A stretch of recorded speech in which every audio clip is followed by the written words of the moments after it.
Dərsə xoş gəlmisiniz. Mən bu dərsdə bölüşmə imkanına görə çox şadam. Bu gün Allahın xasiyyətindən danışacağam. Allah kimdir? Çoxumuz bu ayəni dəfələrlə eşitmişik. Allah məhəbbətdir. Bəli, əlbəttə ki, Allah məhəbbətdir. Lakin Allah təkcə məhəbbət deyil. Allah müqəddəsdir. Əhd-i Cədidin başqa bir yerində deyilir ki, Allahımız yandırıb yaxan alovdur. Amma biz bu barədə çox eşitmirik. Bugün mən sizə Allahın kim olduğunu başa düşməyinizə kömək edəcəyəm və bu həqiqətən çox vacib dərsdir.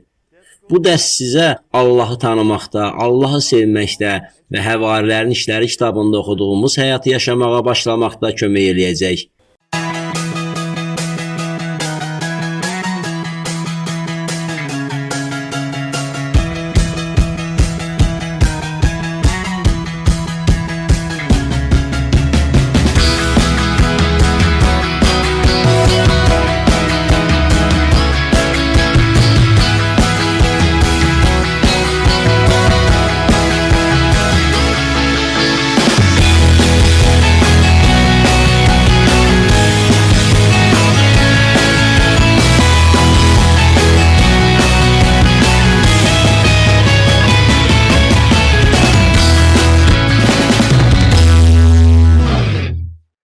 Pionerlər məktəbinə xoş gəlmisiniz. Bu mövzunu sizinlə bölüşmə imkanını səbirsizliklə gözləyirdim. Hesab eləyirəm ki, bugünkü dərs Pionerlər məktəbində eşidəcəyiniz ən vacib dərsdir. Allahın kim olduğu və onunla necə yaşamalı olduğumuz barədə əsas həqiqətləri sizə söyləyəcəyəm. Bunu başa düşmək çox vacibdir. Əsas və çox vacib olan həqiqətləri sizə çatdıracağam. Meyvə verməkdən danışanda çox vaxt diqqətimizi yanlış yerə yönəldirik. Bəhrələrə diqqətimizi yönəldirik. Allahı tanımaq əvəzinə meyvələrə diqqət yetiririk. Əsas olan isə Allahı tanımaqdır. Əgər Allahı tanıyırsansa, Allahla yaşayırsansa, müqəddəs ruhla dolusansa, bəhrə verəcəksən. Bar verməyi dayandıra bilməzsən, bar vermək həyatının bir hissəsi olacaq. Həyatda ən vacib şey Allahı tanımaqdır. Yəhyə 17:3-də deyilir, əbədi həyat da budur ki, səni yeganə həqiqi Allahı və göndərdiyin İsa Məsihi tanısınlar. Beləliklə, əbədi həyat yeganə, həqiqi olan Allahı və onun göndərdiyi İsa Məsihi tanımaqdır. Müqəddəs ruh tərəfindən idarə olunmaqdır. Bu həyatı yaşamağa davam etsək, bəhrə verəcəyik. Mən Allahı tanımaqdan, Allahın kim olduğundan, onun salihliyindən, müqəddəsliyindən, məhəbbətindən və belə şeylərdən danışacağam. Bu çox vacibdir. Bu əsasdır. Bugün məhz bundan danışacağam. Deyəcəyim bəzi sözlər sizi bugün çox oyadacaq. Sizi qızıqlandırmaq istəmirəm.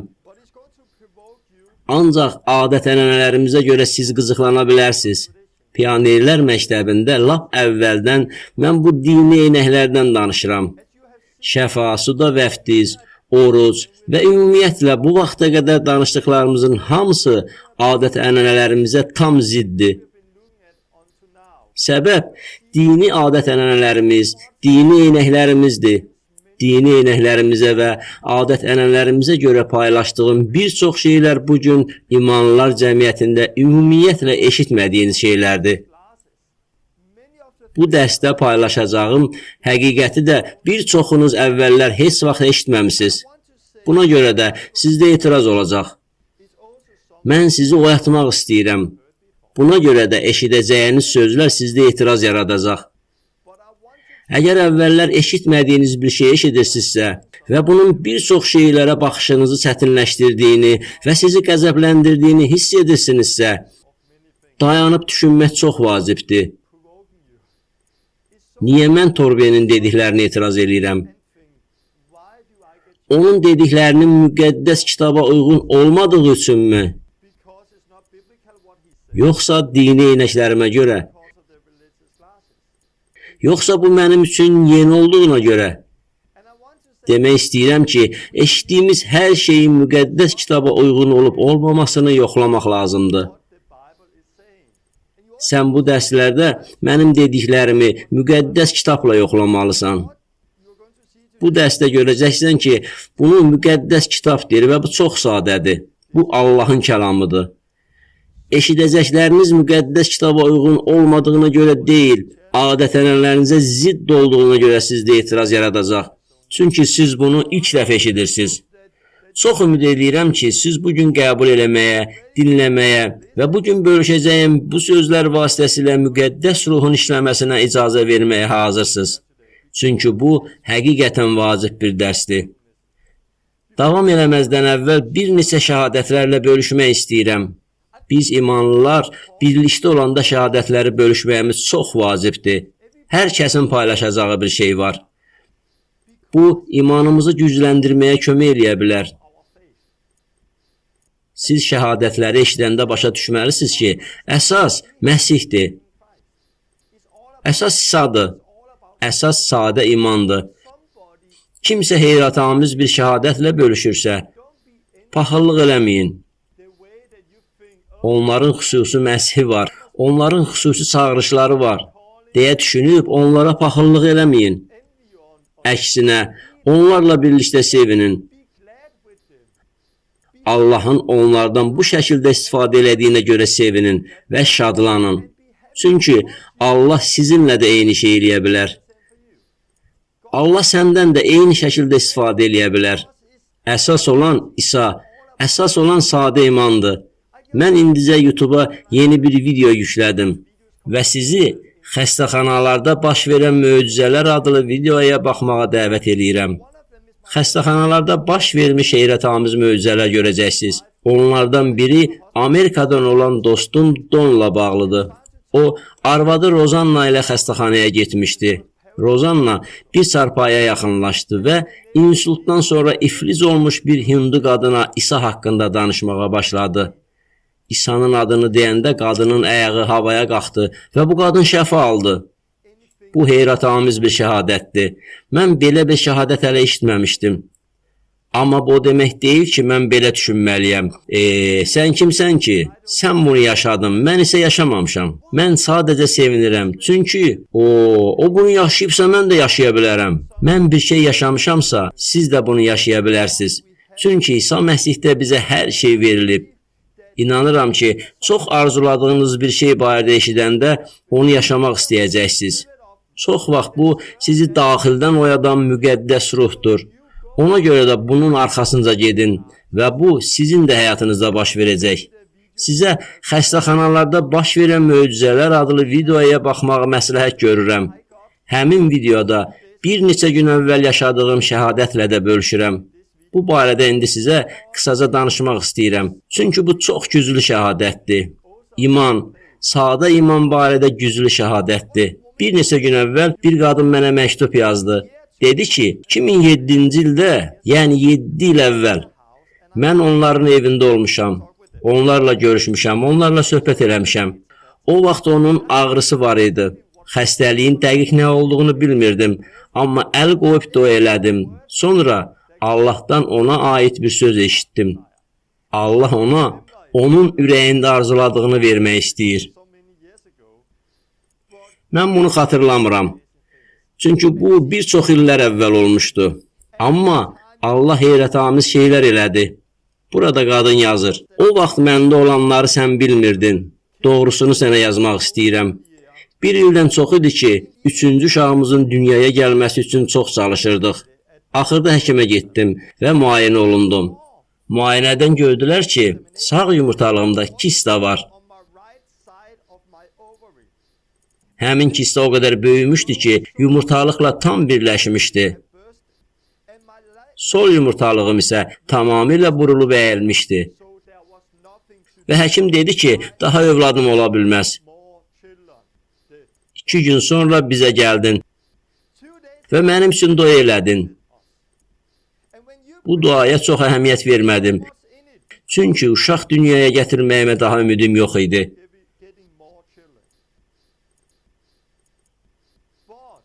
Amma 5 həftə sonra xəstəxanada növbəti yoxlamalardan keçəndə mənə dedilər ki, hamiləyəm. 5 həftəlik körpəm var. Həkimlər buna yana bilmirdilər.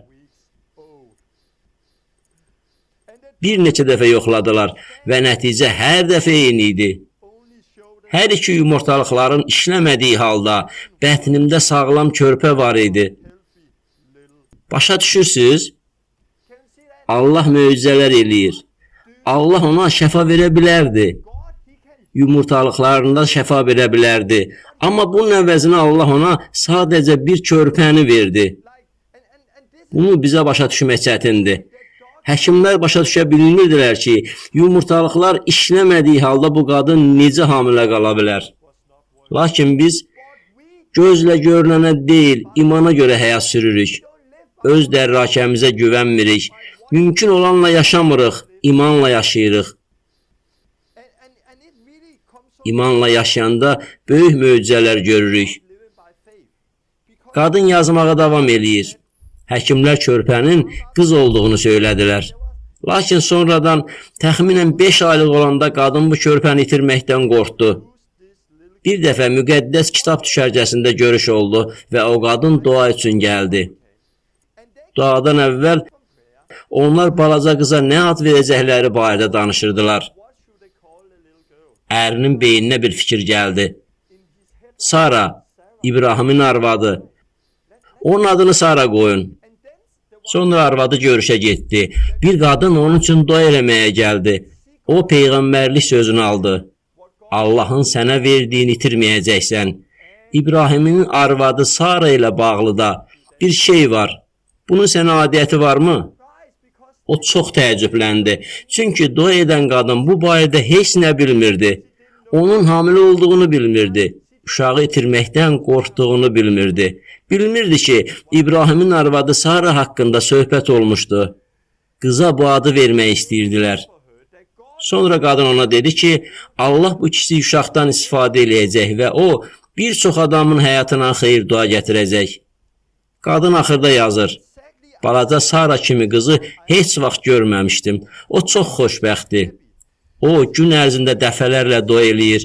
Allah üçün mahnı oxuyur və başqalarına Allah haqqında danışır.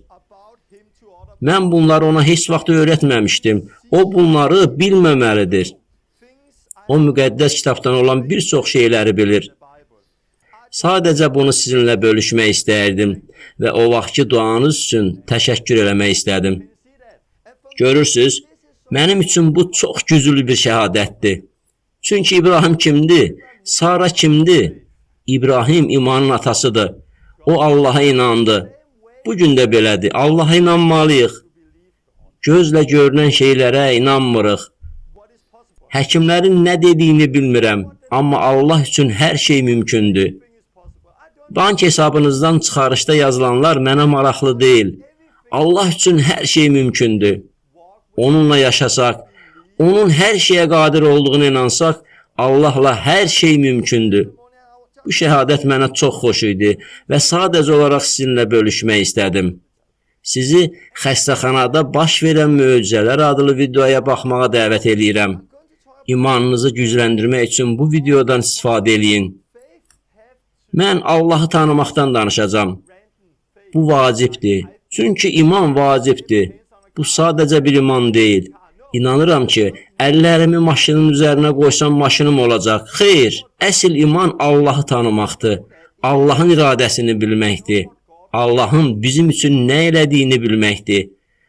Əgər biz bunu bilsək, Allahla yaşasaq və Allahın iradəsinin nə olduğunu bilsək, buna iman edəcəyik. Buna görə də Allahı tanımağımız və bu həyat yaşamağımız çox vacibdir. Bu dərsdə bəzi şeylər danışacağam. Sizinlə bölüşəcəyim şeylərin çoxu 40 gün oruç tutduğum müddət ərzində Allahın mənə açıqladıqlarıdır. Sizə bu kitabı almağı məsləhət eləyirəm. Mən bu dərsdə bu kitabdan bəzi həqiqətləri sizinlə bölüşəcəyəm. Öyrədəcəyim bəzi şeylər isə kitabda yoxdur. Mən bu dərsləri keçərkən kitabı əldə edib oxumağınızı sizə tövsiyə edirəm. Keçən dəfə oruç tutmaqdan danışdım və bununla bağlı çoxlu şəhadətlər almışam. Bilirəm ki, bu dərs nəticəsində 40 günlük və ya 20 günlük və ya bir neçə günlük oruç tutmağa başlayan adamlar oldu. Orucun nə qədər güclü vasitə olduğuna dair şəhadətlər almağa başlamışam. Dünən bir qadın mənə yazdı ki, keçən həftə çərşənbə günü oruç tutmağa başladı. O, Allahı daha çox tanımağa çalışmaq istədiyi üçün oruç tutmağa başladı. O, siqaretdən asılı idi. Uzun illər siqaret çəkirdi və siqaretdən qurtula bilmirdi. Lakin o, çərşənbə, cümə axşamı və cümə günü oruç tutdu. 3 gün. 3-cü gün qəfildən nəyinsə onu tərk elədiyini hiss elədi. Hiss olunurdu ki, onun bədənindən nəysə çıxıb. Bu ondan dərhal çıxdı. O bədəninə hərarət gəldiyini hiss elədi və qızına uca səslə dedi: "İndi siqareti çəkməyə dayandırdım, daha çəkmirəm." O andan etibarən o siqaretdən azad oldu və o vaxtdan bəri daha siqaret çəkmir. Onun daha siqaret çəkməyə həvəsi yoxdur. Bu yalnız bir şahidlikdir.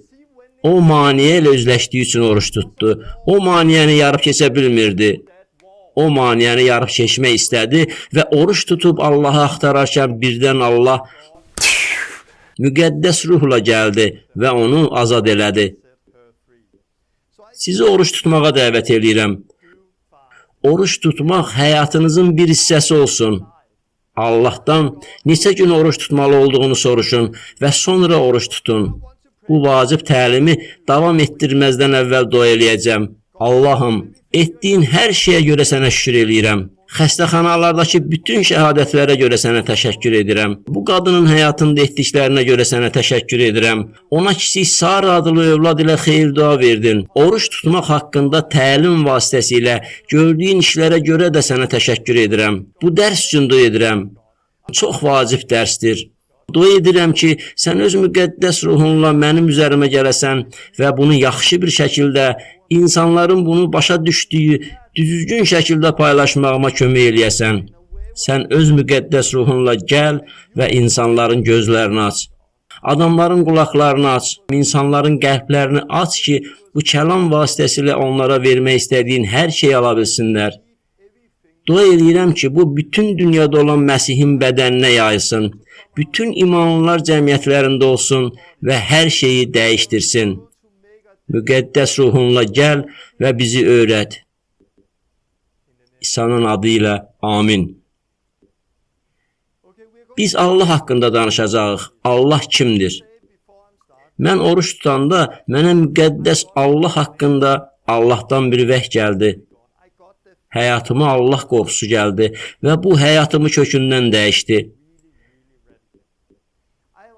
Mən belə təcrübə yaşamış digər insanlardan da öyrənirdim.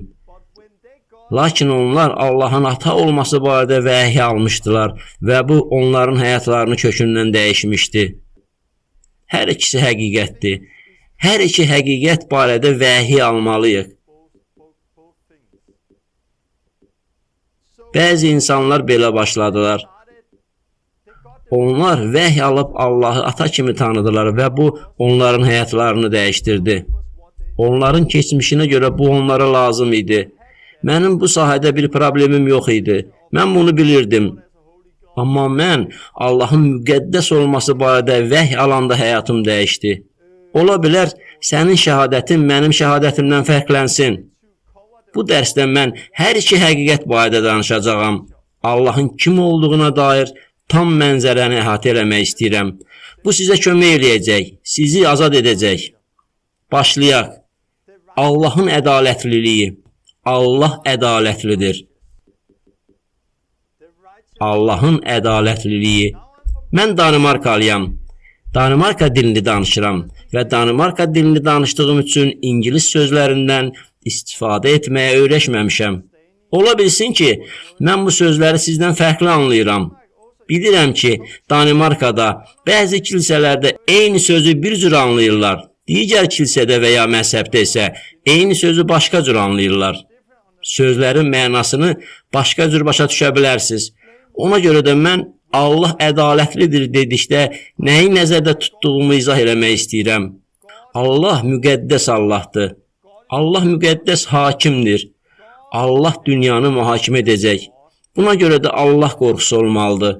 Allahdan qorxmalıyıq. Allahın ədalətli olduğunu bilməliyik. Onun dünyanı mühakimə edəcəyini bilməliyik. Həmçinin Allah məhəbbətdir. Allah məhəbbətdir dedikdə nəyi nəzərdə tuturam? Allah məhəbbətdir. Allah məhəbbəti bizə verilən müqəddəs ruh vasitəsilə ürəklərimizə tökülüb. Allahı ata kimi tanıyırıq. Allah bizim atamızdır. Atacan, Abba atamızdır. Allah məhəbbətdir dedikdə Allahın sevgisindən danışıram. Bu həqiqətin bir hissəsidir. Allah məhəbbətdir. Allah bizim atamızdır. Allahın ədaləti barədə danışanda isə Allahın müqəddəsliyini nəzərdə tuturam. Allah dünyanı mühakimə edəcək və biz ondan qorxmalıyıq. Biz bilməliyik ki, Allah məhəbbətdir və bilməliyik ki, Allah ədalətlidir. Allahın ədalətli olduğunu başa düşəndə biz daha günah içində yaşamayacağıq. Onda biz başa düşəcəyik ki, Allah müqəddəs olduğu kimi biz də müqəddəs olmalıyıq. O zaman günahlarımızdan tövbə eləyib müqəddəs həyat sürəcəyik. Allahın ədalətli olduğunu dərk etməyimizin nəticəsində biz günah içində yaşamırıq. Qalatiyalılara 5:19 günah haqqında danışır. Cismani təbiətin əməllərinin siyahısı verilir. Allahın ədalətli olduğunu dərk etməyiniz günahda yaşamamağınıza kömək eləyir. Sərbəst, müstəqil yaşamaq üçün daha özünüzə qondarma icazə verməməyinizə kömək eləyir.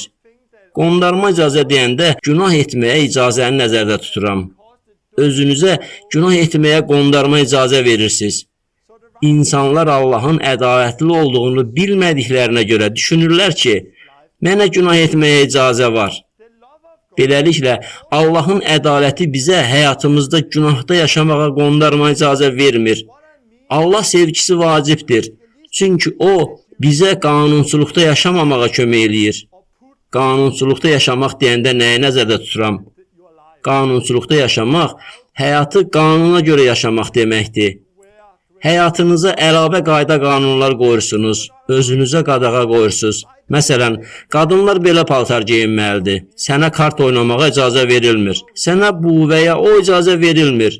Bugün dua etməsəm, bugün müqəddəs kitab oxumasam, Allah məni sevməz. Allahın məhəbbətini dərk eləmək bizə qanunçuluqda həyat sürməyimizə qoymur. Sizin və mənim hər iki həqiqəti başa düşməyimiz çox vacibdir. Bununla bağlı çoxlu anlaşılmazlıqlar olub.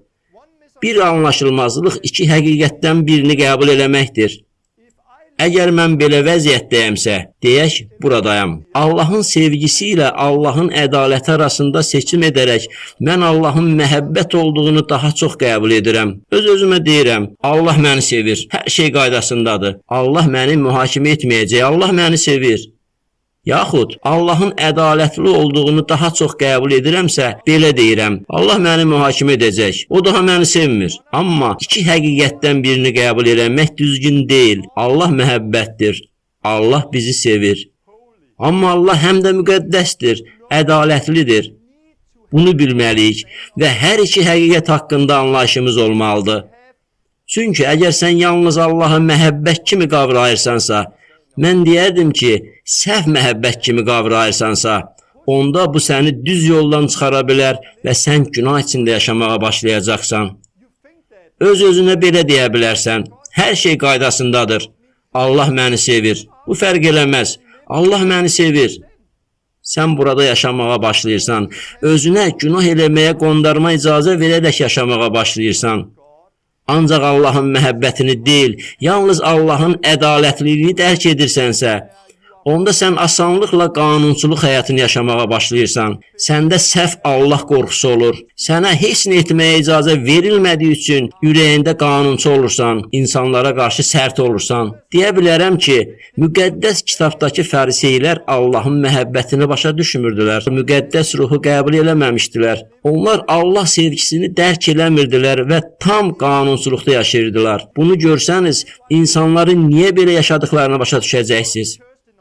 Bəzi kilsələr var ki, onlar müqəddəs ruhda Allahın məhəbbətini yaşamadan Allahın ədalətli olmasına çox böyük diqqət yetirirlər.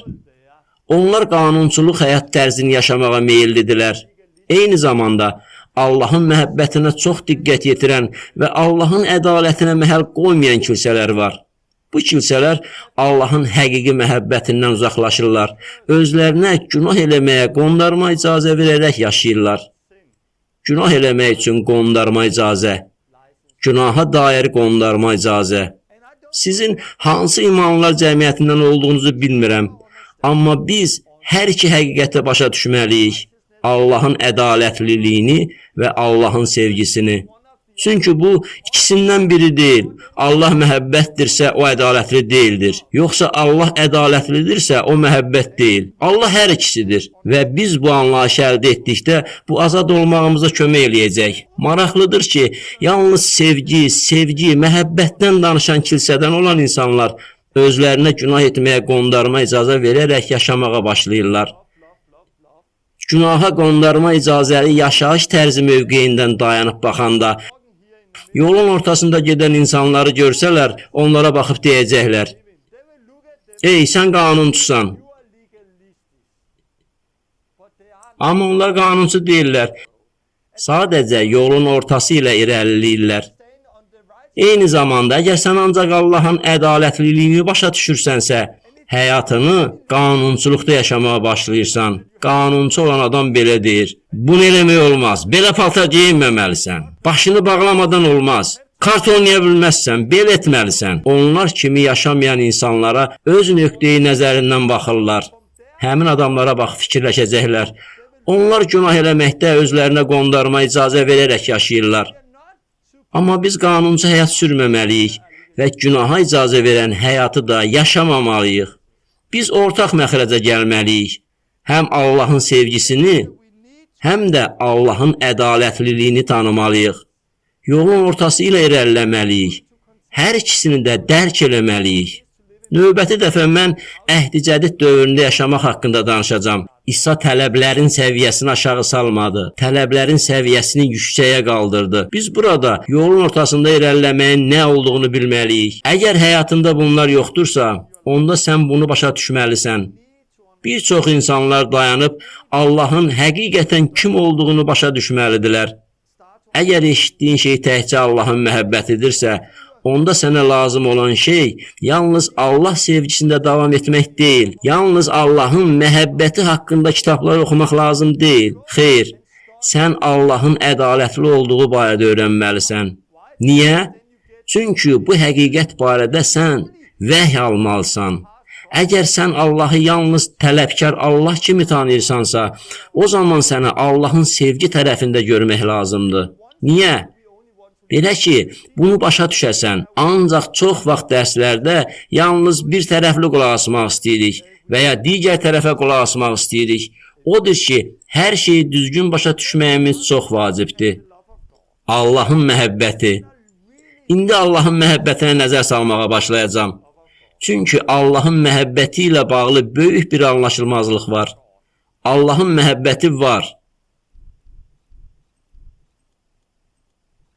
Romalılara 5:8 Allah bizə olan məhəbbətini bununla sübut edir ki, biz hələ günahkar ola-ola Məsih bizim uğrumuzda öldü deyir.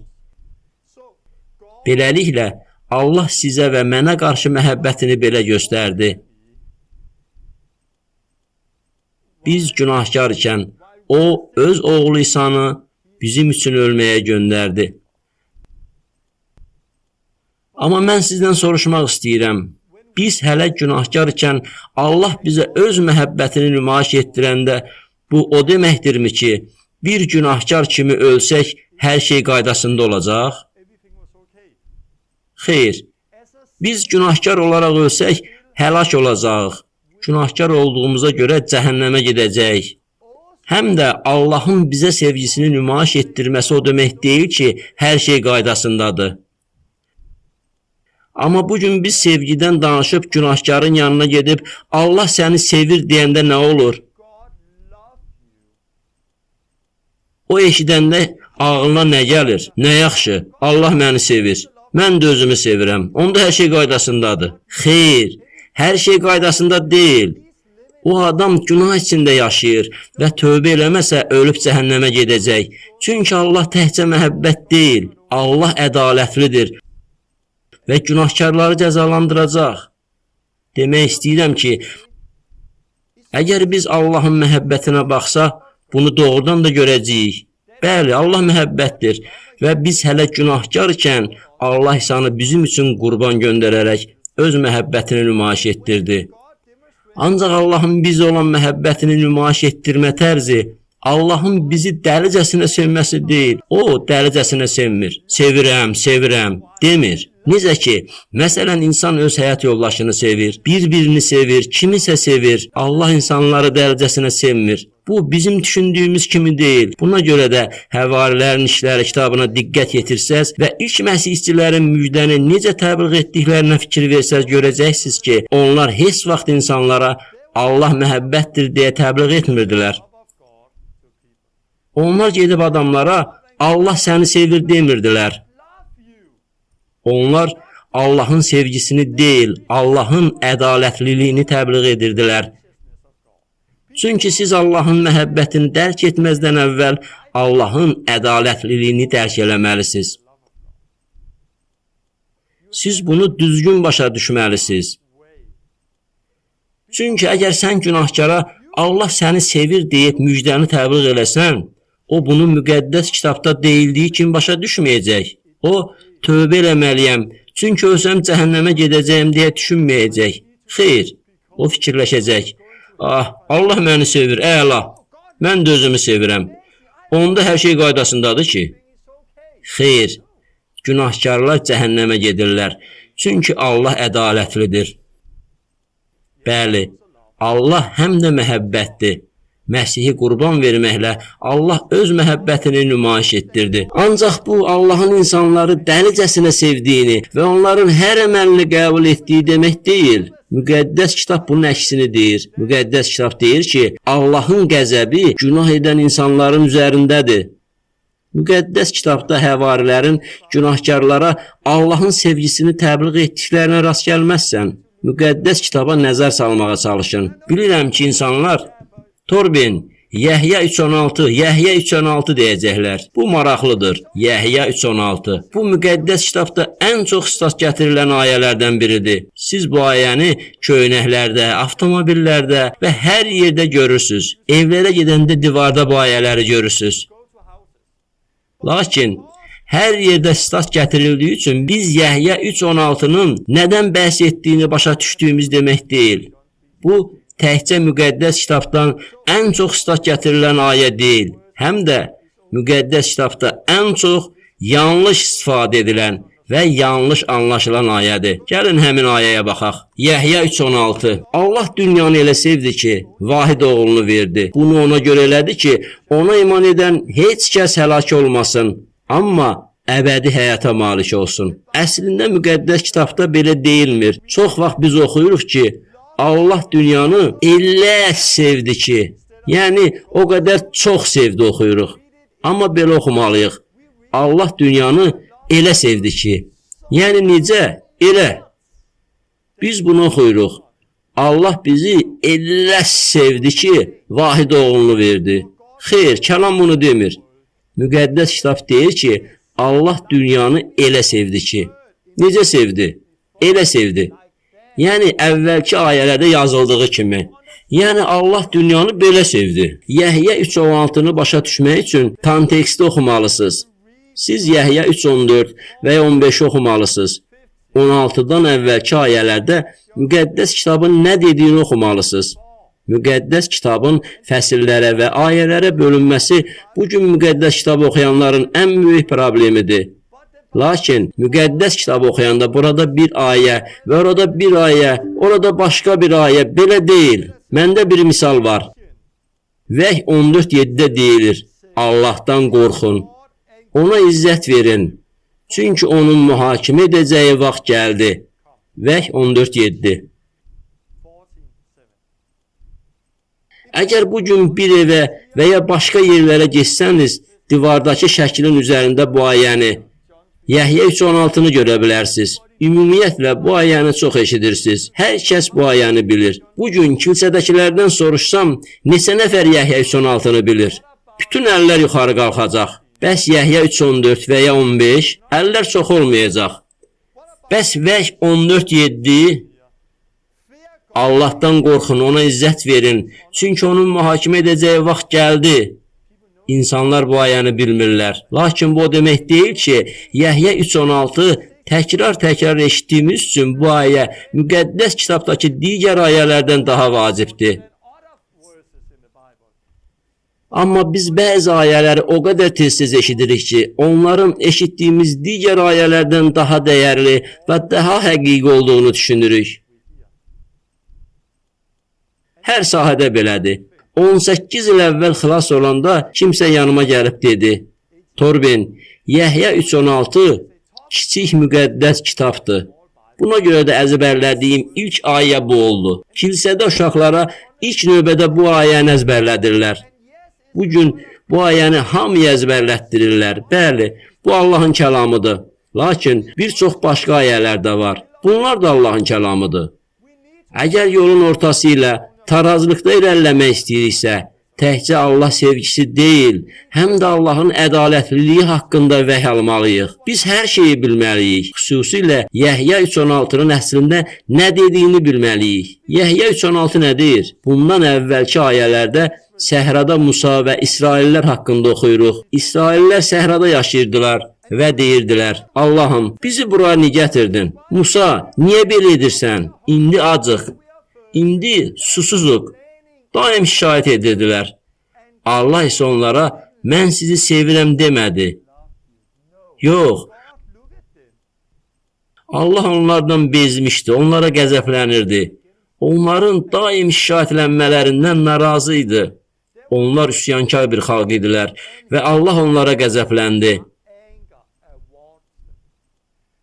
Buna görə də Allah ilanlar göndərdi. İlanlar gəlib İsrailləri sancırdılar. Nəticədə çox adam öldü. Çox adam öləndən sonra onlar günah etdiklərini başa düşdülər. Musaya yalvardılar. Biz günah eləmişik. Musa Allaha yalvardı.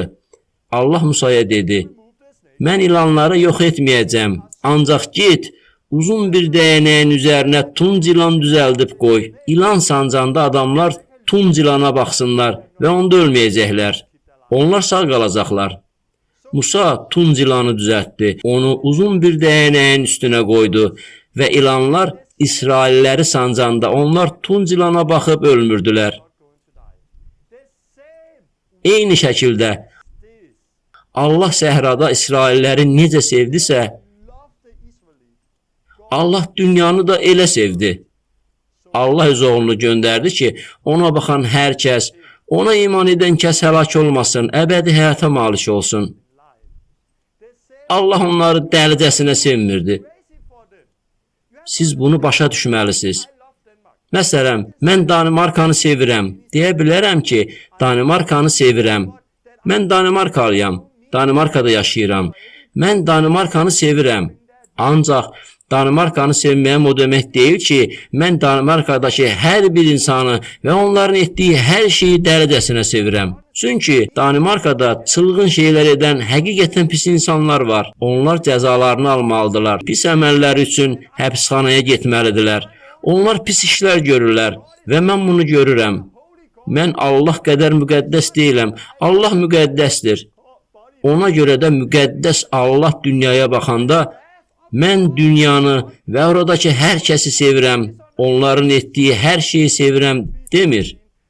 Xeyr, Allahın qəzəbi insanların üzərindədir. Amma biz bunu tamamilə səhv başa düşürük. Bugün bütün dünyaya gedib adamlara Yəhya 3:16-nı deyirik. Allah sizi o qədər sevir ki, adamlar bunu səhv başa düşürlər.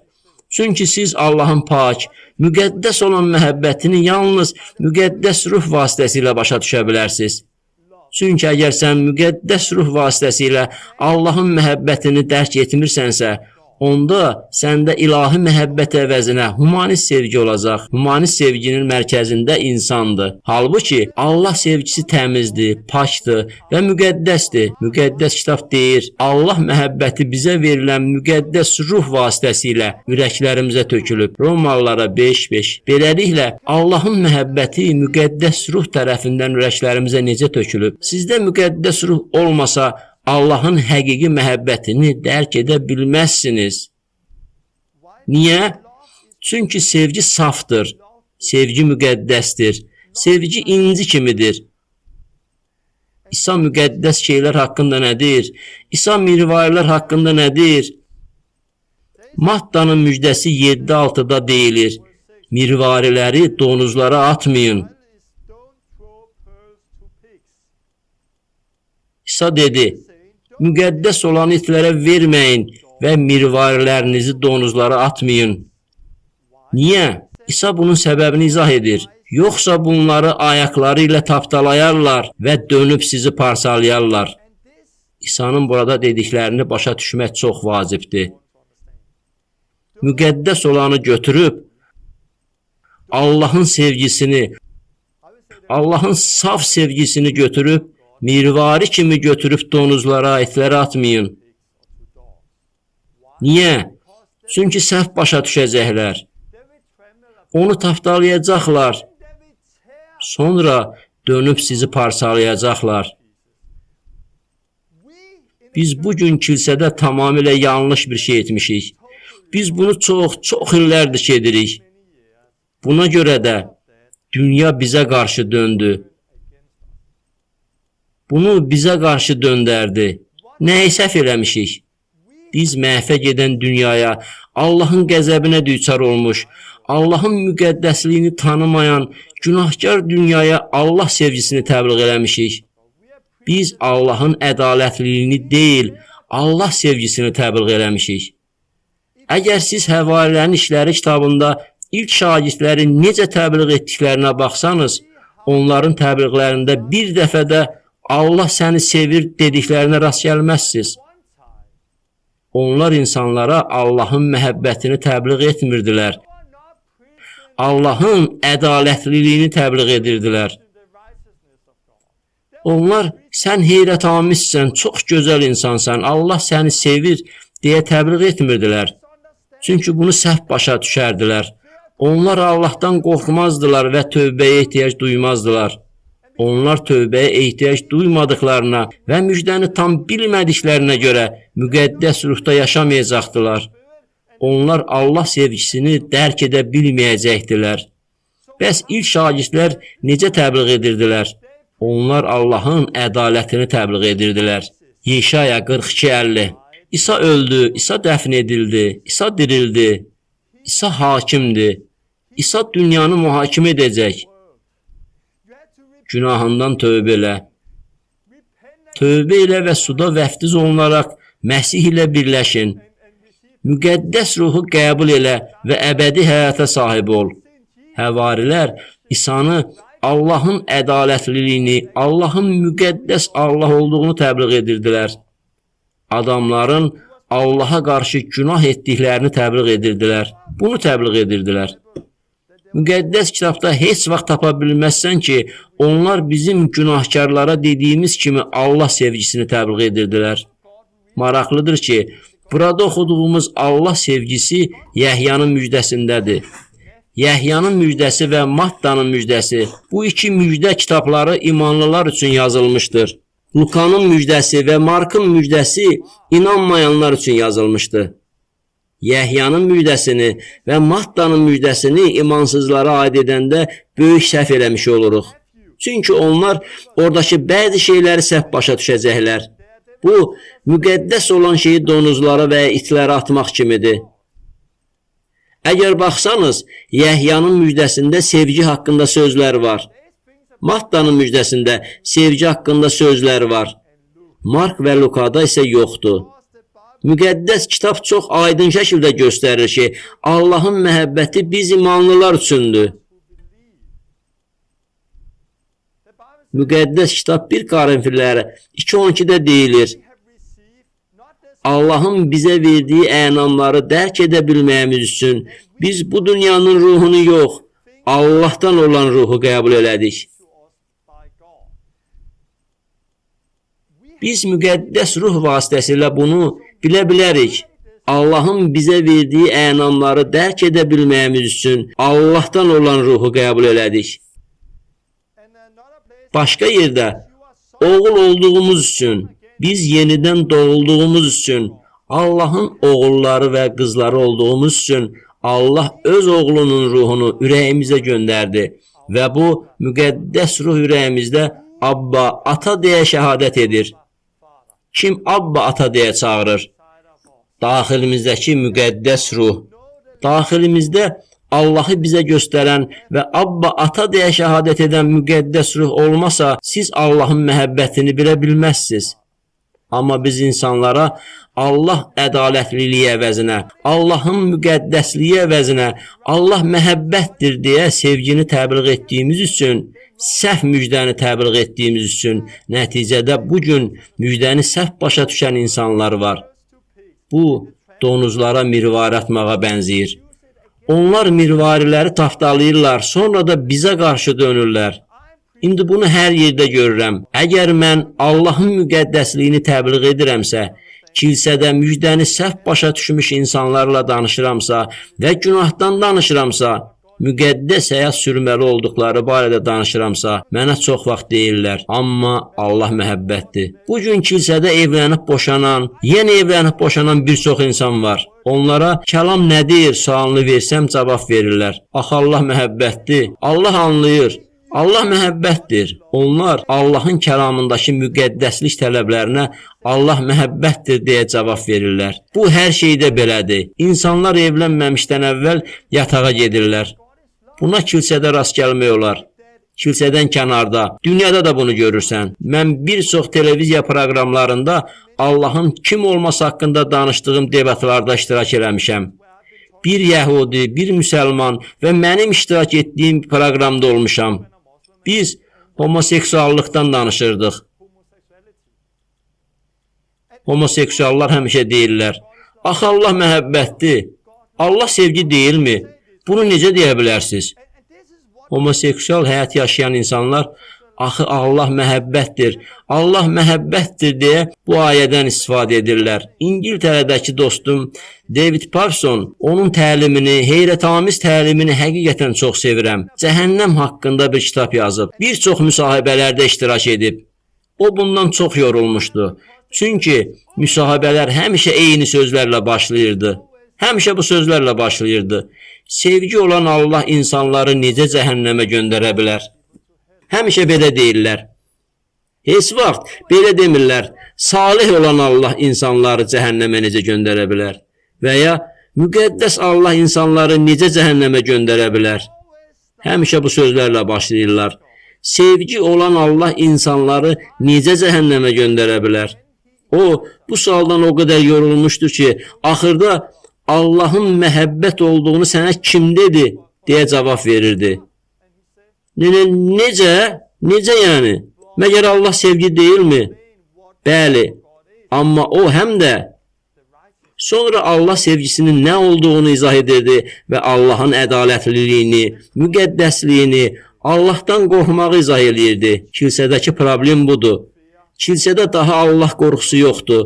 İmanlılar Allahdan qorxmurlar. Çünki biz daha Allahın ədalətliliyi barədə təbliğ eləmirik. Matta 5, 6 və 7-ni oxuyun. İsa'nın dağüstü vəzi. İsa nə haqqında vəz eləyirdi? Bu vəz məsihçiliyə də aiddir. İsa burada sevgi, sevgi, sevgi deyə təbliğ eləmir. İsa müqəddəs həyatı necə yaşamaq lazım olduğunu təbliğ eləyir. Lakin biz səhv başa düşdük.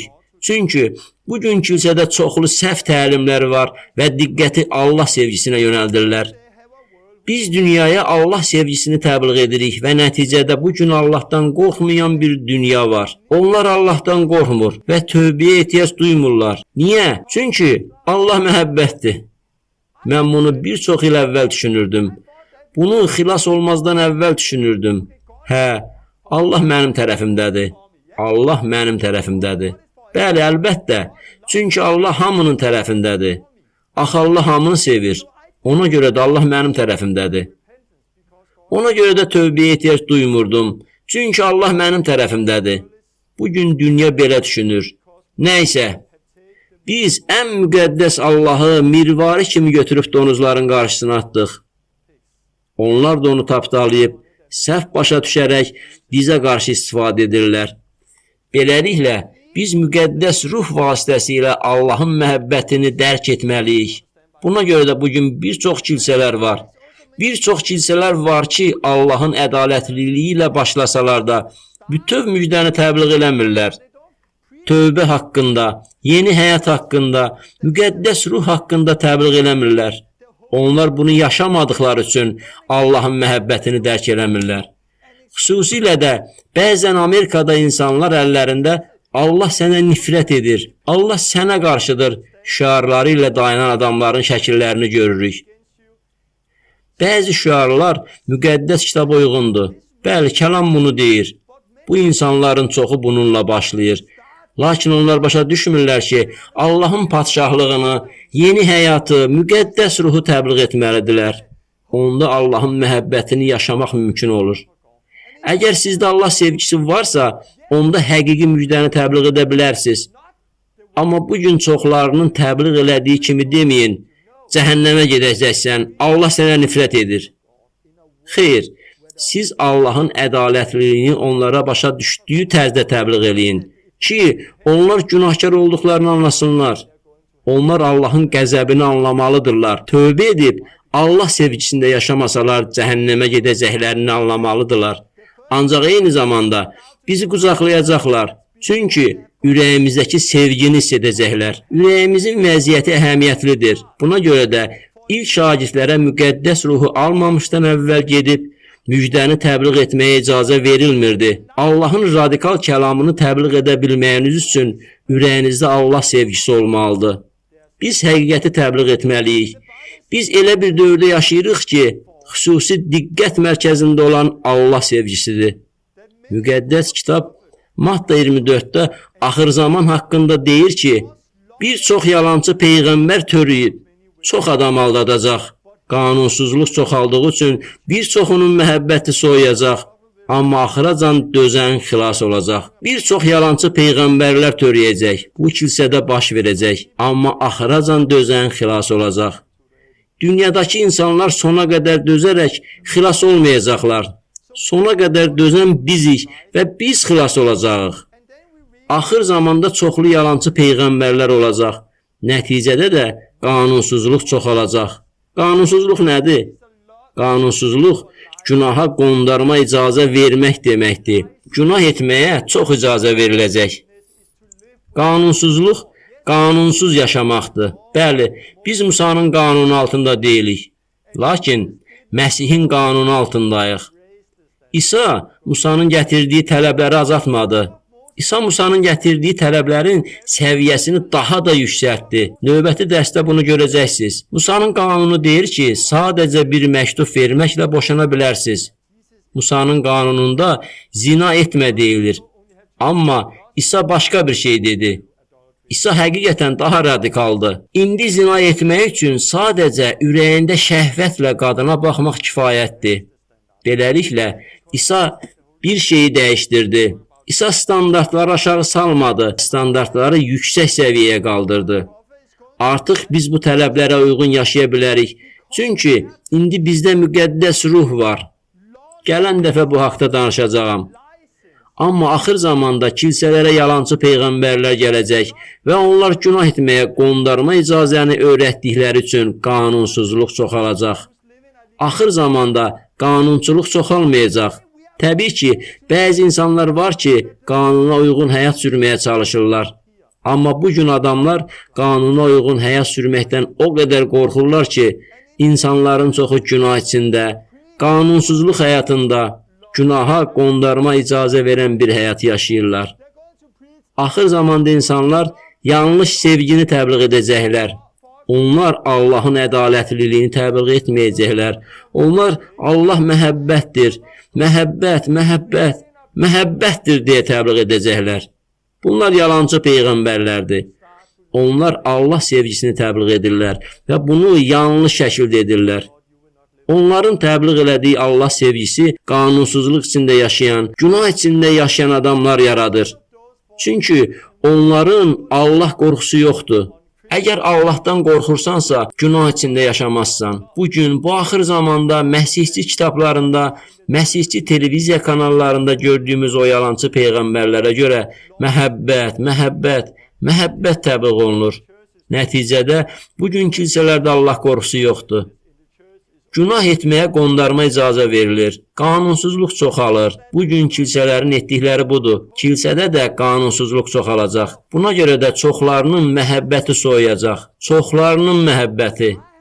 Hansı məhəbbətdən söhbət gedir? Allaha olan məhəbbətdən. Mən xilas olan və sonra müqəddəs ruh onlarda işləməyə başlayan bir çox insan görmüşəm. Onlar radikal həyat sürürdülər. Qeyri-məsihçi musiqisini götürüb zibilə atırdılar və televizorda pis şeylərə baxmaq istəmirdilər. Onlar yalnız Allahı sevirdilər və Allahın kəlamını oxuyurdular. Özlərini təmiz şeylərlə doldururdular. Sonra isə kilsəyə gəldilər və bəzi digər insanlara rastlaşdılar. Bunların yaxşı olduğunu deyirdilər. Nəticədə yeni imanlılar daha o qədər də radikal olmadılar. Əvvəllər etmədikləri işləri görməyə başladılar.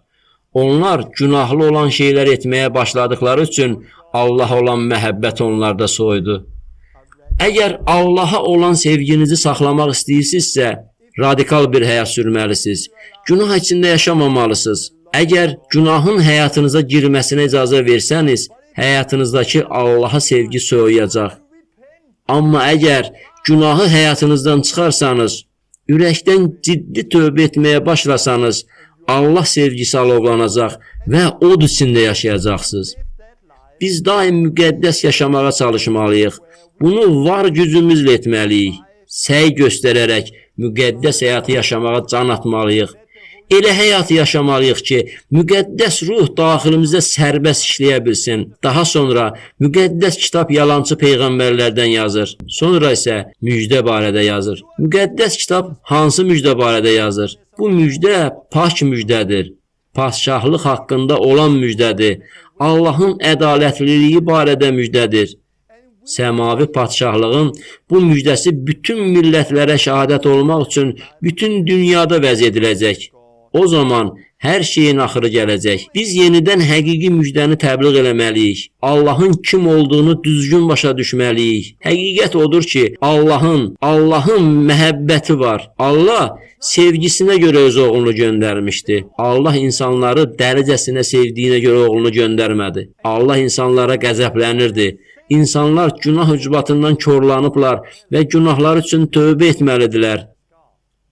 Əks halda onlar cəhənnəmə gedəcəklər. Çünki Allah adil Allahdır. Allah sevən Allahdır. Həqiqi müjdə insanları tövbəyə çağırır. Həqiqi müjdəni eşidən günahkarlar Allahın padşahlığında yaşamaq istəyəcəklər. Xəstələrə şəfa vermək və müjdəni təbliğ eləmək haqqında danışdığım videolardan görə bilərsiniz ki, mən günah haqqında necə danışmağa başlayıram. Əvvəlcə Allahın müqəddəsliyi haqqında danışıram. Videoda sizə bu barədə danışmağa necə başladığımı göstərirəm. O zaman insanlar günahkar olduqlarını, Allahın qəzəbinə düçar olduqlarını başa düşürlər. Sonra belə deyə bilərik. Allah dünyanı sevdiyinə görə öz oğlunu göndərdi. Buna görə də tövbə etsəniz, xilas ola bilərsiniz. Biz müjdəni belə təbliğ eləməliyik. Sonra Allahın padşahlığını təbliğ etməliyik. Allahın padşahlığını göstərməliyik. Xəstələrə şəfa verməliyik. Cinləri qovmalıyıq. Allahın ədalətliliyini təbliğ etməliyik. Adamlara günahlarından tövbə edərək, suda vəftiz olunmaqla və müqəddəs ruhu qəbul etməklə səmavi padşahlıqda yaşamaqlarının yolunu göstərməliyik. Bir də bunu demək istəyirəm. Allah günahkarı sevir, günaha isə nifrət edir. İfadəsini çoxları eşitmişdi. Mən demək istəyirəm ki, İsa bunu deməyib.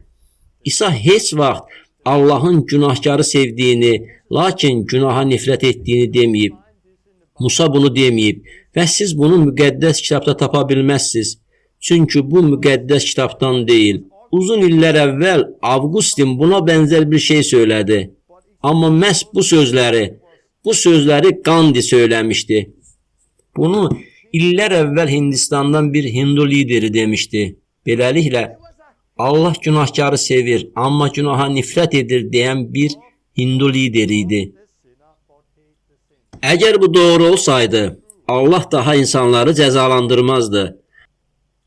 Allah insanları cəhənnəmə atmazdı. İnsanı cəhənnəmə atmaq əvəzinə Allah sadəcə olaraq günahı götürüb cəhənnəmə ata bilərdi. Əgər problem günahkar deyil, günahdırsa, Allaha oğlu İsa Məsihi göndərməyə ehtiyac olmazdı. Lakin müqəddəs kitab insanı onun etdiyi işlərdən ayırmır, əməllərin kim olduğunu göstərir. Kimsənsə əməllərin də ona uyğun olur. Əgər günah içində yaşayırsansa, günahkarsan. Allah təkcə sənin həyatındakı günaha qəzəblənmir. Allah həm də sənə qəzəblənir. Allah istəyir ki, tövbə eləyib Allahın məhəbbətində yaşayasan. Odur ki, Hindu rəhbərinin sözlərini istinad etməyə dayandırın. Hindu liderləri deyirlər ki, Allah günahkarı sevir, amma günaha nifrət edir. Bunların sözlərindən istat gətirməyə əvəzinə müqəddəs kitabdan istat gətirin. Biz kəlamın nə dediyini başa düşməliyik. İndi davam eləyəcəm. Beləliklə nədən başlamalıyıq? Biz bundan başlamalıyıq. Məsihçi olaraq bizim üçün Allahın ədalətliliyindən başlamaq vacibdir. Allah qorxusu ilə başlamaq vacibdir. Allah qorxusu.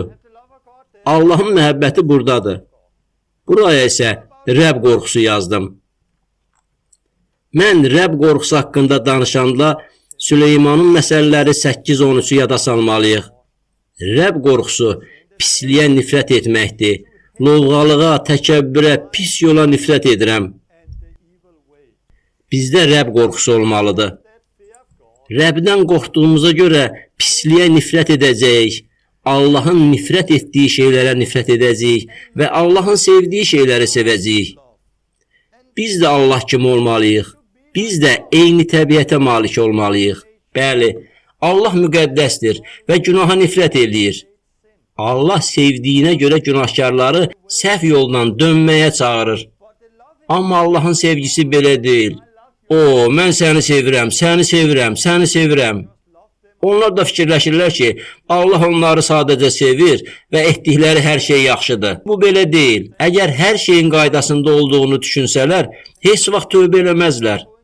Onlar heç vaxt dəyişməyəcəklər və Allahın sevgisində yaşamayacaqlar. Allah onların öz sevgisində yaşamalarını istəyir. Allah hər kəsin xilas olmasını istəyir. Süleyman məsələləri 1:7 yazır. Rəbb qorxusu biliyin başlanğıcıdır. Amma səfihlər hikmət və tərbiyəyə xor baxar. Rəbb qorxusu biliyin başlanğıcıdır. Süleymanın məsələlərinə, müqəddəs kitaba, Zəbur kitabına nəzər salsanız, Rəbb qorxusu ilə başlayan bir çox şeylər barədə oxuyacaqsınız. Məsələn, Rəbb qorxusu biliyin başlanğıcıdır. Burada görürsünüz ki, Rəbb qorxusu biliyin başlanğıcıdır. Rəbbin əmrlərini yerinə yetirənlərin hamısı dərrakəli olur. Beləliklə, Rəbb qorxusu biliyin başlanğıcıdır. Biz dərrakəli olmalıyıq. Rəbb qorxusunu biz Rəbbin vəhyi vasitəsilə əldə edirik. Allahın gücü onu tanımağımız vasitəsilə yaşamağımız və mömin olmağımız üçün lazım gələn hər şeyi bizə bəxş etdi. 2 Peter 1:3. Allahı həqiqətən tanısaz, ondan qorxarsınız. Mən növbəti dərsdə Allah qorxusundan danışacağam. Amma əgər siz həqiqətən Allahı tanıyırsınızsa, ondan qorxacaqsınız. Çünki Allah ədalətlidir. Allah müqəddəsdir. Müqəddəsdir. Allahımız yandırıb yaxan alovdur. Allah sevgidən daha böyükdür. O həm də sevgidir. Amma biz onu düzgün dərk etməliyik. Əks halda biz aldanacağıq və başqalarını da azdıracağıq. Daha bir şey. Bugün yanlış istiqamət verən kilsə var. Onlar bir çox insanları aldadırlar. Onlarda Allah qorxusu yoxdur. Allah qorxusuna ehtiyacımız var ki, onu olduğu kimi sevə bilək. Katolik kilsəsinin müqəddəs kitabında apokrif adlanan əlavə kitablar var. Apokrif kitablar arasında Sirah adlı bir kitab var. Sirah kitabı Allahın kəlamının bir hissəsi deyil. Bizim müqəddəs kitabımızda yoxdur. Lakin müqəddəs kitabda olan bəzi insanlar həmin kitablara istinad edirdilər. Bu kitabda tarix yazılıb və maraqlı şeylər var. Sirah kitabında çox maraqlı bir ayə var. 25-12. Rəbb qorxusu onu sevməyin başlanğıcıdır.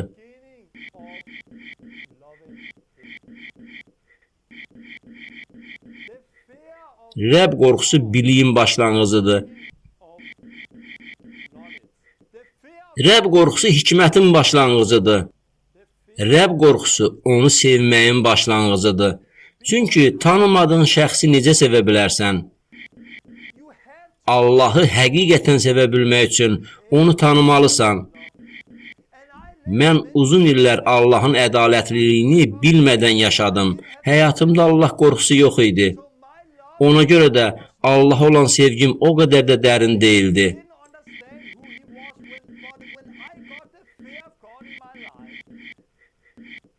Hikmət əldə etmək üçün bilik əldə elədim və onu sevməyə başladım. O vaxt mən yalnız Allahın məhəbbətini təbliğ edən kilsədəydim. O vaxt tanıdığım insanların çoxu bugün Allahla yaşamır.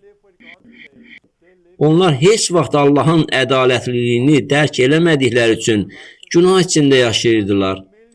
Bugün kilsələrdə milyonlarla insan günah içində yaşayır. Onlar kilsədə ayağa qalxırlar, əllərini qaldırırlar, Allaha ibadət edirlər, lakin Allahı tanımırlar. Onlar günah eləməyə qondarma icazə ilə yaşayırlar, günah içində yaşayırlar, Allahı tanımırlar. Çünki Allahın ədalətliliyini bilmirlər. Onlar ancaq Allah sevgisi haqqında eşidiblər. Onlar Allahın ədaləti barədə eşidəndə, "O" deyirlər. Çünki bu onlar üçün çox yenidir. Onlar həyatda dərin köklərə malik olmadıkları üçün ilahi həyatı çox asanlıqla itirirlər, sarsılırlar. Onlarda müqəddəs ruhun məhəbbəti yoxdur ki, müqəddəs ruh vasitəsilə sevə bilsinlər. Əgər həqiqətən sizdə müqəddəs ruhun sevgisi varsa, müqəddəs ruh nə qədər radikal olsa da onu sevəcəksiniz. Çünki sən bunun həqiqət olduğunu bilirsən və sən sarsılmazsan. Çünki daxilində müqəddəs ruh var. Müqəddəs ruh sənə həqiqəti göstərdiyi üçün sarsıla bilməzsən. Həmçinin bu ruh müqəddəsdir. Tamam, davam edirik. Bu dərslərdə mən tez-tez deyirəm ki, biz həmişə İsa'ya baxmaqla başlamalıyıq. Lakin bugün biz Allaha baxırdıq. Beləliklə, İsa'ya baxmaq əvəzinə Allaha baxırdıq. Allah kimdir? Mən Musanın gətirdiyi 10 əmirdəki bu ayə ilə başlamaq istəyirəm. Məndən başqa Allahların olmasın. Sonra davam edib deyir, yalançı Allahların surətini düzəltmə, bu surətlərə səcdə qılaraq ibadət etmə. Beləliklə, bizim yalnız bir Allahımız var və başqa Allahlarımız olmamalıdır. Biz Allahın surətini dəyişərək oyma bütlər düzəltməməliyik. Onlara ibadət etməməliyik. Yaxud beynimizdə Allahın surətini dəyişdirməməliyik. Allahın surətini dəyişdirmək bütpərəstlikdir.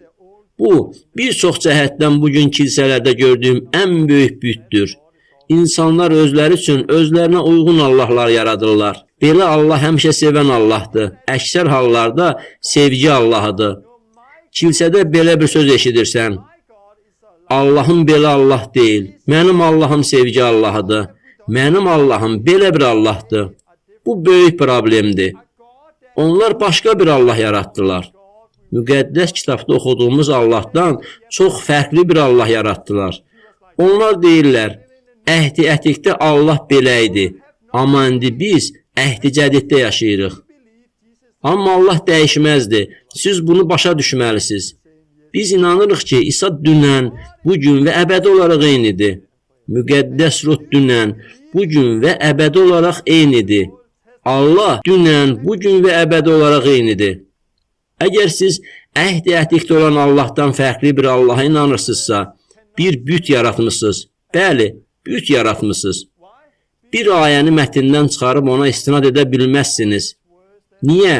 Çünki bu ayədən əvvəl vacib olan sözlər var.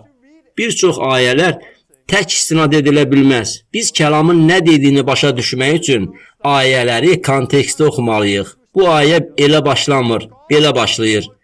Allah bütün bu sözləri belə söylədi. Səni Misir torpağından, köləlik diyarından çıxaran Allahın Rəbb mənəm. Məndən başqa Allahların olmasın. Hamısını oxuyun. Kəsib calamayın. Allah sizi Misir torpağından çıxaran Allahdır. O bunu necə elədi? Bunu çoxlu əlamətlərlə, çoxlu möcüzələrlə elədi.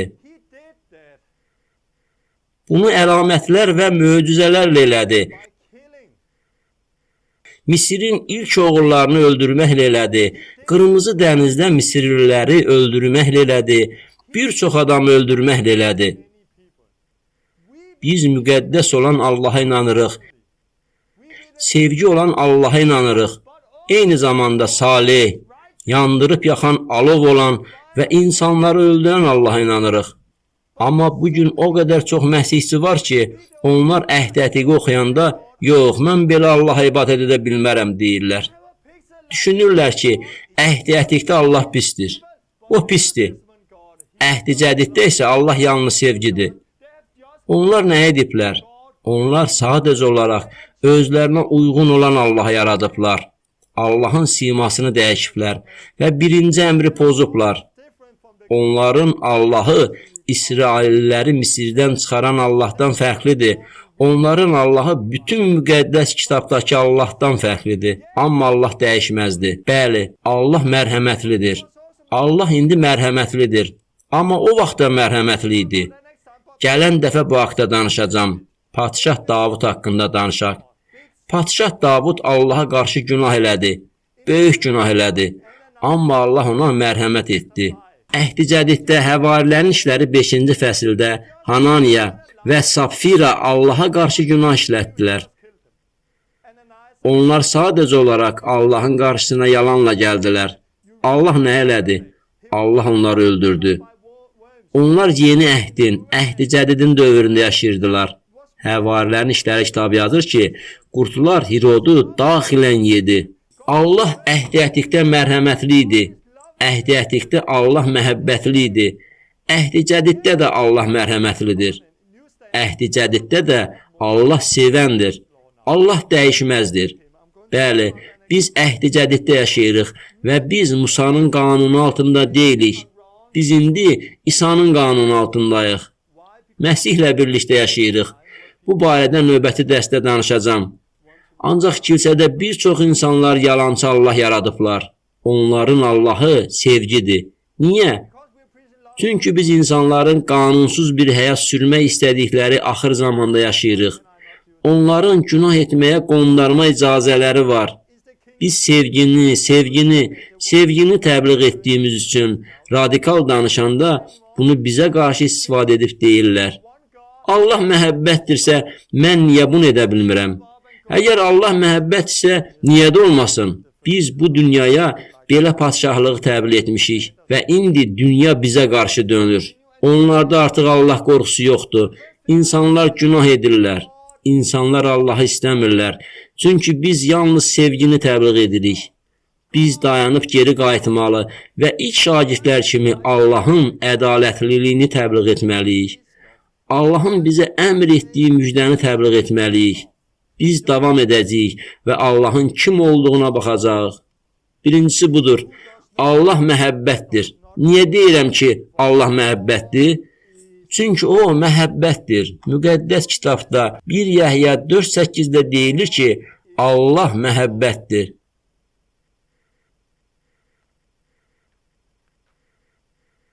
Allah müqəddəsdir. Bu kəlamda deyilir. Müqəddəs kitabda deyilir ki, Allah müqəddəsdir. 1 Peter 1:15-16-da deyilir ki, Allah müqəddəsdir. Sizi çağıran Allahın müqəddəs olduğuna uyğun olaraq siz də bütün həyat tərzinizdə müqəddəs olun. Necə ki yazılıb, müqəddəs olun, çünki mən müqəddəsəm. Deməli Allah müqəddəsdir. Müqəddəs kitab deyir ki, Allah məhəbbətdir. Müqəddəs kitab həm də deyir ki, Allah müqəddəsdir. Allah ədalətlidir. Kəlam bunu da deyir. Allah ədalətlidir. Zəbur 7:11-də radikal bir ayə var.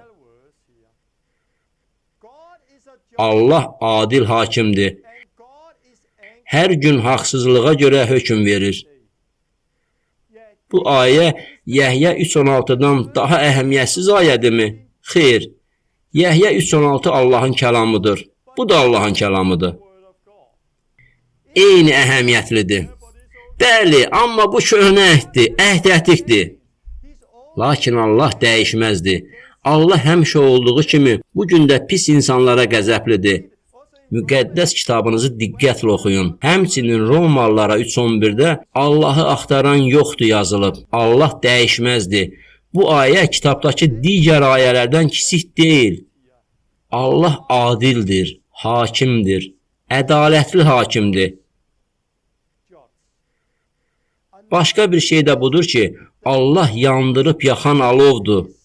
Allah kəlamda deyildiyi kimi yandırıb yaxan alovdur. Bəli, Torben, bilirəm, amma Allah məhəbbətdir. Sən indi əhd-ətikdən danışırsan, Zəbura istinad edirsən, Yəhyanın müjdəsindən ayə gətir. Sən isə əhd-ətikə istinad edirsən, yandırıb yaxan alovdur. Sən əhd-ətikə istinad eləmə, biz əhd-i-cədid dövründə yaşayırıq. Bilirsinizmi, Rəbb yandırıb yaxan alovdur. Bu ayə harda yazılıb? Bu ayə müqəddəs kitabın harasındadır? Əhd-i-cədiddə, İbranilərə məktubda. Burada söhbət əhd-i-ətiklə əhd-i-cədid arasındakı fərqdən gedir. İndi Allah necədir və biz indi Allahdan necə qorxmalıyıq? Növbəti dərsdə bu barədə danışacağam. İbranilərə məktubda deyilir ki, bizim Allahımız yandırıb yaxan alovdur. İbranilərə məktubun müəllifi məsihçilərə yazır ki, imanlılar Allahdan qorxmalıdırlar, çünki Allah yandırıb yaxan alovdur. Lakin bugün insanlardan Allahın necə olduğunu soruşsam, sevgi, salih, ədalətli, yandıran alov, bu 4 sözdən birinə səs verməyə təklif etsəm, onlar səs versələr, onların səs verəcəkləri 4 sözdən hansına ən çox səs verərlər? Nə düşünürsünüz? Bugünkü kilsə nəyə səs verər? Allah məhəbbətdir. Sizcə, kilsədən kənarda olan insanlar nə deyəcəklər? İnsanlar Allah məhəbbətdir deyərlər. Allah ədalətlidir deməzlər. Allah yandırıb yaxan alovdur deməzlər. İnsanlar Allah məhəbbətdir deyərlər. Təbii ki, bir neçə nəfər Allah yandırıb yaxan alovdur deyər. Amma əksəriyyət deyər ki, Allah məhəbbətdir. Əksəriyyət Allahın yalnız bu tərəfdən tanıyırlar. Allahı belə təsəvvür edirlər. David Pafson televiziyada cəhənnəm haqqında müsahibə verəndə müsahibə ona belə demədi. Yandırıb yaxan alov olan Allah insanları cəhənnəmə necə göndərə bilər? Və ya ədalətli Allah insanları cəhənnəmə necə göndərə bilər? Bugün insanlar heç vaxt belə söyləmirlər. İnsanlar özlərinə günah etməyə, qondarma icazəni verməyi istəyəndə, hər dəfə öz həyatlarını özlərinin bildiyi kimi yaşamaq istəyəndə, cəhənnəm haqqında eşitmək istəməyəndə Allah məhəbbətdir deyirlər. Lakin Allah məhəbbətdir sözü müqəddəs kitabdakı digər sözlərdən daha üstün deyil. Bir ayə digərindən daha üstün deyil. Müqəddəs kitabın qalan hissəsində Allah barədə çox söz yazılıb. Bu sözləri əhəmiyyətinə görə ardıcıllıqla yaza bilmərik. Allah barədə olan bu sözlər az əhəmiyyətlidir. Əsası isə Allah məhəbbətdir, deyə bilmərik. Allah kimdir sualını mənə versəydiniz, deyərdim ki, hər şey. Amma Allah barədə olan sözlərdən yalnız birini seçməyə icazə verilsəydi, Allah müqəddəsdir ayəsini seçərdim. Niyə mən Allahın müqəddəs olduğunu seçərdim?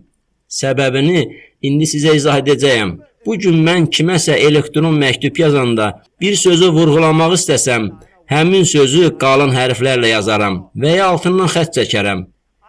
Əgər müqəddəs kitaba baxsanız, burada qalın hərflərlə yazılmış heç nə yoxdur.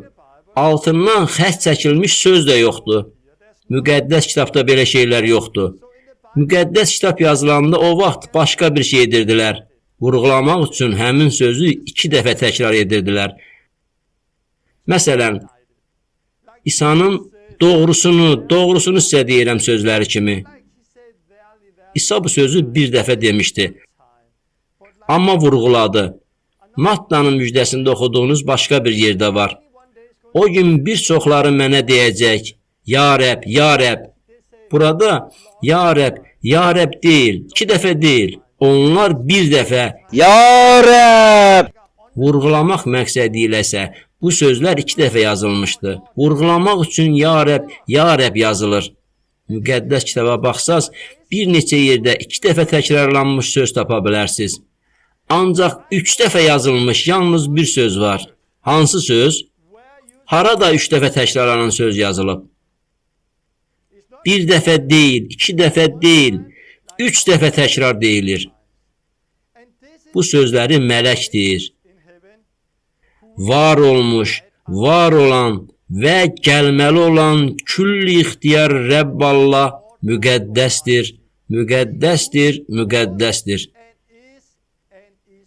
Hesab etmirəm ki, onlar bu sözü 3 dəfə dedilər. Külli ixtiyar Rəbb Allah müqəddəsdir, müqəddəsdir, müqəddəsdir. Hesab edirəm ki, onlar bir dəfə dedilər.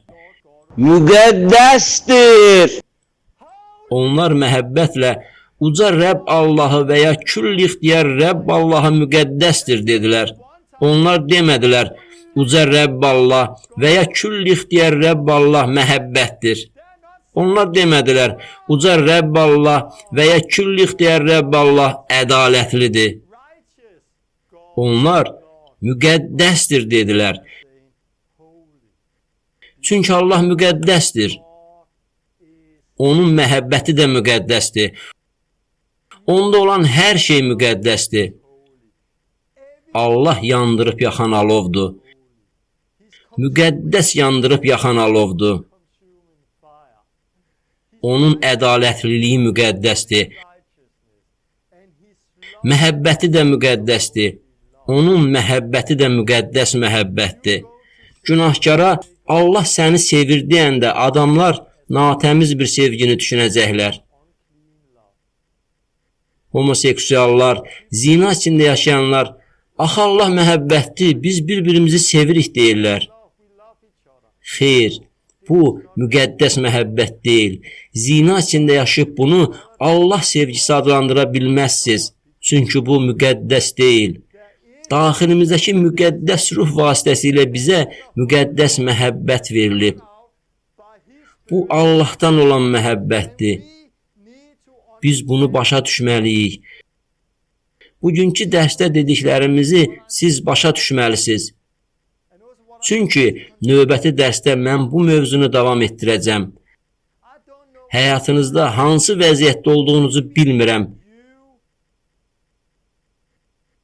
Əgər günah etmək üçün qondarma icazəniz varsa, günahda yaşayırsınızsa, əgər əsl radikal həyat sürmürsünüzsə, deməli Allahın ədalətliliyini dərk etməlisiniz. Həyatınızda Allah qorxusu olmalıdır. Başa düşməlisiniz ki, Allah müqəddəs Allahdır və o yandırıb yaxan alovdur. Günahı mühakimə edəcək. Allah dəyişməzdir. Günaha münasibəti eynidir. Əhd-əhdikdə olduğu kimidir. Günah da eynidir. Bəli, Allah oğlu İsa Məsihi göndərdi ki, biz onun vasitəsilə müqəddəs həyat yaşayaq. Amma Allah dəyişməzdir. Əgər sən qanunsuzluqda, günahlı bir həyatda yaşayırsansa, günah eləməyə qondarma icazən varsa və həyatında Allah qorxusu yoxdursa, diqqətini buna yönəltməlisən. Həyatında həddindən artıq qanunçuluq varsa və Allahın səni sevdiyini başa düşmürsənsə, kəlamı oxumalı və nə dediyini başa düşməlisən. Bəzi insanlar Allah sevgisinə diqqət yetirmədilər. Amma deməliyəm ki, əksər insanlar müqəddəs ruh ilə dolmalıdırlar. Təkcə diqqət yetirmək kifayət deyil. Onlar müqəddəs ruhla dolmalıdırlar. Bunu anlamalıdırlar. Daha çox Allahın ədalətliliyinə diqqət yetirən kilsələrin sayı azdır. Ancaq bugün kilsələrin əksəriyyəti təəssüf ki, diqqəti Allah sevgisinə yetirirlər və qanunsuzluq çoxalır. Biz axır zamanda yaşayırıq və bunu görürük. Ancaq həyatınızda tarazlıq olmalıdır. Allahın kim olduğunu başa düşmək üçün bizə müqəddəs kitab lazımdır. Müxtəlif mövzularda çoxlu kitabları oxumağa əvəzinə, kontekstdən çıxarıb ayələrə istinad eləməyə əvəzinə müqəddəs kitab oxuyun. Mən hər kəsi əvvəldən başlamağa, yaradılışdan vəhyə qədər bütün müqəddəs kitabı oxumağa çağırıram. Bütün müqəddəs kitabı əvvəlindən axırına qədər oxuyun. Hər kəs bunu ən azı bir dəfə eləməlidir. Amma Allahın kim olduğu haqqında düzgün təsəvvür əldə eləmək üçün təkrar oxumalıdırlar. Sən bunu eləməlisən, mən bunu eləməliyəm ki, biz aldanmayaq və başqalarını da aldatmayaq. Hər dərsdə dediyim kimi, yenə də deyirəm, əgər bu təlimlə bağlı suallarınız varsa, suallarınızı verin. Növbəti dərsdə suallarınıza cavab verəcəyəm. Sonra bu mövzunu davam etdirəcəm. Sizə Allahın kim olduğunu bilməyə kömək etmək üçün bu mövzunu davam etdirəcəm. Çünki biz axır zamanda yaşayırıq və bir çox insan aldanıb. İndi böyük lütfdən söhbətlər gedir. Amma lütf günah örtmək deyil. Lütf günah etmək üçün qondarma icazə deyil. Lütf Allahın sizi çağırdığı həyatı yaşaya bilməyiniz üçün daxilinizdəki bir gücdür. Lütf günahı ört-basdır eləmir. Allah müqəddəs Allahdır. Həyatında Allah qorxusundan başqa bir şey yaradan təlimi dinləyirsənsə, bu təlim səndə sağlam qorxu, pisliyə nifrət, pis yola nifrət yaratmırsa, içində olan müqəddəs ruhla yaşamırsansa, müqəddəs ruh vasitəsilə Allahın məhəbbətini yaşamırsansa, oyan. Dinlədiyin təlimə daha qulaq asma, aldanacaqsan. Buna görə də o istiqamətdə daha getmə. Dayan. Allahın kəlamını götür və Allahın kəlamının təməli üzərində qurmağa başla. Beləliklə, ilk öncə Allahın ədalətliliyi olmalıdır. Başa düşməliyik ki, Allah müqəddəsdir, ədalətli hakimdir. O yandırıb yaxan alovdur. Beləliklə, həyatımızda dərindən tövbə etməliyik. Yeni həyat yaşamaq üçün zəruri olanları edirik. Suda vəftiz və sonra müqəddəs ruhun vəftizini alırıq. Allahın ruhu ilə tökülən Allahın məhəbbətini ürəyimizə qəbul edirik. Sonra da ifrata getmədən yolun ortası ilə irəliləyirik. Biz qanunçuluqda yaşamırıq. Çünki içimizdə Allahın ruhu var. Günah etməyə qondarma icazəmiz yoxdur. Çünki bizdə Rəbb qorxusu var. Qanunsuzluqda da yaşamırıq. Bu, hər bir insana lazımdır. Mən indi dua edəcəm ki, bu söz səni olduğun yerdə azad eləsin. Video vasitəsilə dərs demək çətindir. Çünki dinləyicinin həyatındakı vəziyyətini bilmirəm. Əgər sən Allahın ədalətliliyini yarımçıq təbliğ edərək müjdə təbliğçisisənsə, müqəddəs ruhla vəftiz olunmalısan. Güc ilə hərəkət eləmək üçün həyatında Allahın gücünə sahib olmalısan. Həyatında düzgün məhəbbətə sahib ola bilməyin üçün, düzgün yolu təbliğ edə bilməyin üçün buna ehtiyacın var. Allah insanlara qarşı deyil, onların həyat tərzinə nifrət edir. Allah öz xeyirxahlığını, məhəbbətini bir çox yollarla onlara göstərir. Çünki Allah adamların xilas olmalarını istəyir. Biz insanlara qarşı deyilik. Əgər Allahın yalnız sevgisini təbliğ edirsinizsə, dayanın. Adamları aldadırsınız. Çıxıb, Allah məhəbbətdir, Allah səni sevir desən, insanları aldatmış olursan. İnsanlar səni dinləyəcək və dediklərini xoşlayacaqlar. Çünki, qulaq oxşayan sözləri eşitmək xoşdur, deyəcəklər. Lakin onlar heç vaxt əsl tövbəni etməyəcəklər. Onlar heç vaxt tam tövbəli həyatı yaşamayacaqlar. Allahı dərk etməyəcəklər. Xüsusən də sizin təbliğ etdiyiniz müjdə nəticəsində bu baş verməyəcək. Əlbəttə, onlar müqəddəs kitabı oxusalar, onda hər kəsin ehtiyac duyduğu tam tövbəni və həqiqət anlayışını əldə edə bilərlər. Bəlkə siz bu vəziyyətdəsiz, bəlkə də bu mühitdə böyümüsüz və həqiqətə ehtiyacınız var. Gəlin, tam həqiqəti və yalnız həqiqəti əldə edək. Allahım, bu təlim üçün sənə təşəkkür edirəm və dua edirəm ki, bu dərs, bu təlim alan hər kəs üçün bir vəhy olsun. Bu, onların gözlərini açacaq, qulaqlarını açacaq və onlar bunu ürəklərində qəbul edəcəklər. Belə ki, onlar aldanıb başqalarını da aldatmayacaqlar. Həqiqətini aç, öz həqiqətini aç. Qoy müqəddəs ruh sənin kəlamını oxuyanda onların gözlərini açsın. Dua edirəm ki, sən onlara toxunasan və öz imanlılar cəmiyyətini azad edəsən ki, biz sənin kim olduğunu düzgün dərk edək. Müqəddəs ruh gəl, bu vəziyyəti dəyiş, sənin adı ilə. Amin. Növbəti dərsdə bu mövzunu davam etdirəcəyik. Xeyir dua ilə qalın.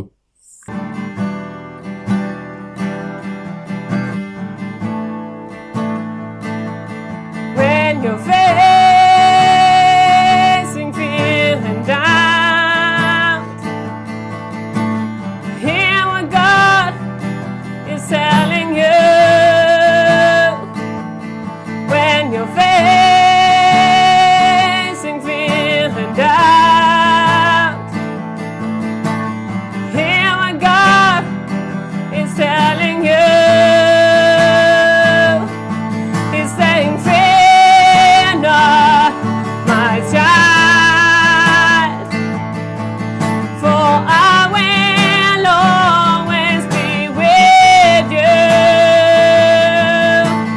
Don't be despared,